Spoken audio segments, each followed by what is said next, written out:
Huge congratulations, President Trump, on your victory. I speak on behalf of many in the Army and all throughout Israel. We are ecstatic, elated about this season to come.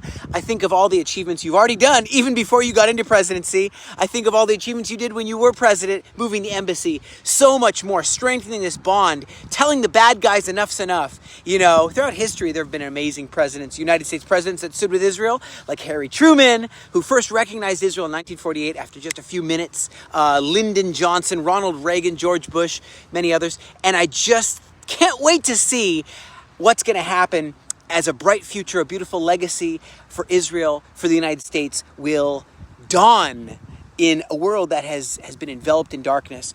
I just came from a funeral and just another funeral. It feels like all the time I'm at a funeral. This one was Oron Shaul. I talked about the mission where brave IDF soldiers, so much. And I was on a separate mission at the same time to rescue these hostages, even though that was from 2014. His family was crying for him to return, for his remnant to be buried, like Joseph in the Bible. You know, his bones didn't remain out of the promised land. They were brought into the promised land and returned. And I think of the joy on the faces of these hostages, the first three, and it's just releasing so much joy over the people of Israel right now. It's a mingled. It's a hard feeling. It's a melancholy feeling because you think of 1985, the Jibril Agreement, where Israel released 1,150 prisoners, murderers, in exchange for 3 Israeli soldiers. In 2011, Gilad Shalit, for one guy, we released 1,027 prisoners. It set a precedent really, really high. It shows how much we care for life, how much we want to preserve life. And so now you have this 2,000 or so prisoners for 33 hostages over the next 40 something days.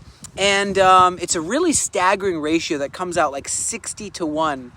And there's a question that arises, and I just want you to think about this. You know, we love life, and we want, at all costs. What are the costs we're willing to pay? What's the limit here? We want to bring them home, but the thing is there's such celebrations amongst the terror for the bolstering of their terrorist troops and the killing that they plan to do. I know just some people were talking about what concessions are we going to have to make for the other 60 or so that are not part of this deal. Their lives matter too, right? And is there a double standard here from the world where they expect Israel to do things, negotiate with terrorists in ways that they wouldn't do and haven't done with Osama bin Laden or other people like that? Is it disproportionate concessions that we're being kind of forced or pushed to do? Will that not make give incentive for people to say, hey, we're going to go hijack an aircraft. We're going to get as many hostages as we can because it works. It instills terror and they get rewarded for it. And of course, soldiers are looking at it. Our guys, all of Yahalom, is looking and saying, where do we have to bolster troops now, actually? What do we have left to really, we need to send troops to protect areas now that terrorists are being released into certain areas in Judea and Samaria, all over, and soon into Gaza. And so, I just say, as long as we're alert, as long as we're trusting God, it's going to work out. And terror will not pay. And the cycle of suffering will end.